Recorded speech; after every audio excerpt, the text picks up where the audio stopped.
उल्टा चोर कोतवाल को डांटे वाली कहावत की तर्ज हमारे पड़ोसी देश पाकिस्तान पर शायद सटीक बैठती है, क्योंकि एक तरफ तो वह लगातार जम्मू कश्मीर में सीमा पर संघर्ष विराम का उल्लंघन कर रहा है और दूसरी ओर अपनी संसद में संघर्ष विराम उल्लंघन पर भारत के खिलाफ निंदा प्रस्ताव पारित कर रहा है। गृह मंत्री ने पाकिस्तान की ओर से पारित निंदा प्रस्ताव पर सख्त रुख अपनाते हुए उसके सभी आरोपों को सिरे से खारिज कर दिया। यही नहीं, गृह मंत्री ने पाकिस्तान को आगाह भी किया कि वह द्विपक्षीय मसलों पर बाहरी दखल की कोशिश न करे। संयुक्त राष्ट्र संघ के इंटरवेंशन की बात पाकिस्तान की नेशनल असेंबली ने प्रस्ताव पारित करके यह कही है, संयुक्त राष्ट्र संघ को कहा है कि इसमें हस्तक्षेप किया जाना चाहिए। मैं समझता हूं कि परस्पर बातचीत के द्वारा यदि कोई समस्या है तो उसका समाधान हो सकता है। सीज फायर वायलेशन कभी भी भारत नहीं करता है।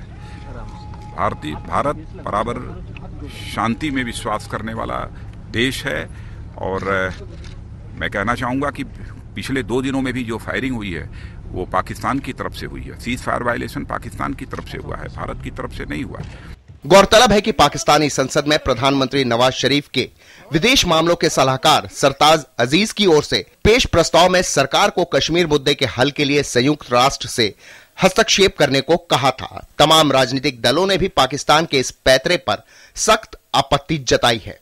जिस प्रकार से पाकिस्तान दुनिया भर में आइसोलेट हो गया है, अलग थलग पड़ गया है, वैसी स्थिति में इस प्रकार का प्रस्ताव अपनी राजनीतिक हस्ती बनाए रखने के लिए पाकिस्तान के भीतर स्वाभाविक था। लेकिन यह हमें स्वीकार करना पड़ेगा कि आज दुनिया भर के निगाहों में, दुनिया भर की आंखों में पाकिस्तान एक आतंकी देश है और आज आतंकवाद का स्रोत यदि पूरे दुनिया भर में देखा गया है तो वह पाकिस्तान के भीतर है और स्वाभाविक तौर से ऐसे अलग थलग पड़ने की स्थिति में पाकिस्तान ऐसे प्रस्ताव भारत के खिलाफ पारित कर रहा है। That is a matter that has to be settled between the two countries. It's only natural. Any country that violates will not accept that they are violating. We know that fact. I mean, it's nothing new for us. I mean, we've been living with it for more than half a century now. The question is that if these tensions have to be resolved, the only way they can be done is not through a war. They cannot be resolved. It will only worsen the situation, but through talks. इसी बीच पाकिस्तानी रेंजरों ने गुरुवार रात जम्मू में सीमा चौकियों पर गोलाबारी की, लेकिन भारतीय बलों ने संयम का प्रदर्शन किया और जवाबी कार्रवाई नहीं की। गुरुवार को दीपावली के पूरे दिन पाकिस्तानी रेंजरों ने जम्मू कश्मीर के सांबा, कठुआ और जम्मू जिले में अंतर्राष्ट्रीय सीमा से लगी अग्रिम सीमा चौकियों पर गोलाबारी की और कई बार संघर्ष विराम उल्लंघन भी किया। बीएसएफ के मुताबिक पाकिस्तानी सैनिकों की ओर से सीमा पर गोलाबारी का मकसद बीएसएफ को उकसाना था। कल पाकिस्तानी सैनिकों ने जम्मू जिले के अरनिया सेक्टर और सांबा जिले के रामगढ़ सेक्टर में 2 अग्रिम सीमा चौकियों पर गोलीबारी की।